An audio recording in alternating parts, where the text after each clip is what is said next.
Hello বন্ধুরা, আসসালামু আলাইকুম। আজকে আমি আপনাদের সাথে একটি হ্যাকিং কিবোর্ডস সম্পর্কে পরিচয় করে দেব। তো এই কিবোর্ডটি মূলত ফিশিং কিবোর্ড। এটা সম্পূর্ণ বুঝতে আপনি পুরো ভিডিওটা দেখতে হবে। অবশ্যই ভিডিওটি কন্টিনিউ করুন এবং আপনি যদি এখন আমাদের চ্যানেলে সাবস্ক্রাইব করে না থাকেন তাহলে অবশ্যই সাবস্ক্রাইব করে পাশের বেল আইকনে ক্লিক করুন। তো চলুন শুরু করি। أعوذ بالله من الشيطان الرجيم بسم الله الرحمن الرحيم তার জন্য প্রথমে আমাদের চলে যেতে হবে ক্রোম ব্রাউজারে, গিয়ে ইউআরএল বক্সে লিখবেন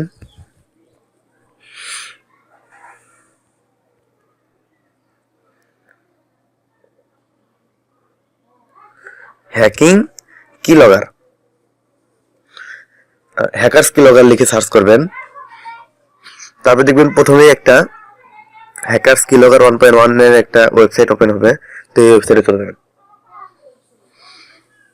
তারপর দেখতে পাচ্ছেন এখানে ডাউনলোড অপশন লেখা আছে। তো আপনারা সিম্পলি ডাউনলোড অপশনে ক্লিক করবেন।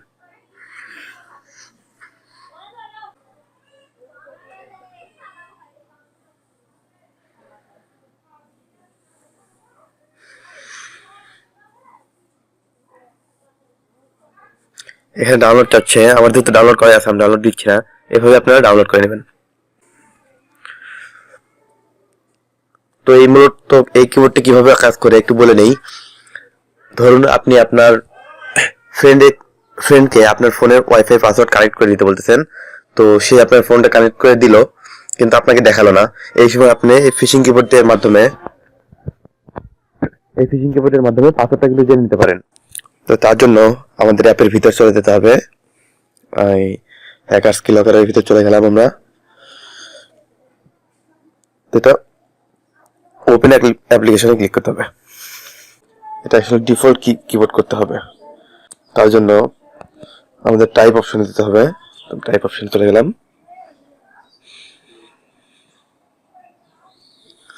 গিয়ে কিবোর্ডটা ডিফল্ট করতে হবে।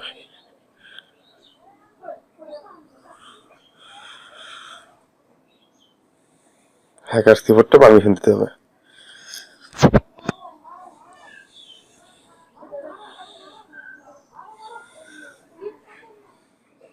হ্যাকার্স কিবোর্ড দেখতে পাচ্ছেন এরকম কিবোর্ড হবে। তো এখন এই কিবোর্ডটা এখন অন আছে।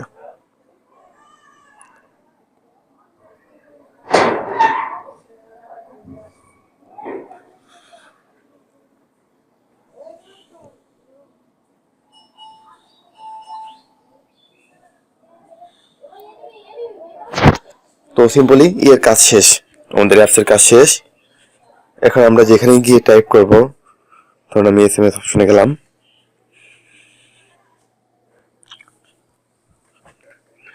এখানে মূলত আমি টাইপ করলাম যে হাই লিখলাম, তারপরে এন্টার দিলাম, হ্যালো লিখলাম।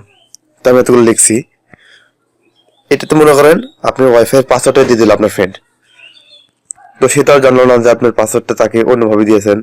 তখন আপনি সিম্পলি কিবোর্ড অপশনে চলে যাবেন। ওপেন অ্যাপ্লিকেশনে ক্লিক করার পর আপনি দেখতে পাবেন এখানে হ্যাকার্স কিলগার নামের একটা ফোল্ডারের মতো টাইপ ডেটার ভিতরে আছে। তো এখানে ক্লিক করবেন, দেখবেন হাই হ্যালো লিখছিলাম সেটা এখানে সেভ হয়ে আছে। তো এভাবে আপনারা যে কোনো কিছু এখান থেকে আপনারা জানতে পারবেন এই কিবোর্ডটা ইউজ করার জন্য। তো এই ছিল আজকের ভিডিও। যদি ভালো লাগে অবশ্যই লাইক দিবেন, আপনার মন্তব্য জানাবেন এবং ভালো লাগলে আপনার বন্ধুদের সাথে শেয়ার করবেন। ধন্যবাদ ভিডিওটি দেখার জন্য। দেখা হবে আরেকটি নতুন ভিডিওতে। আল্লাহ হাফেজ।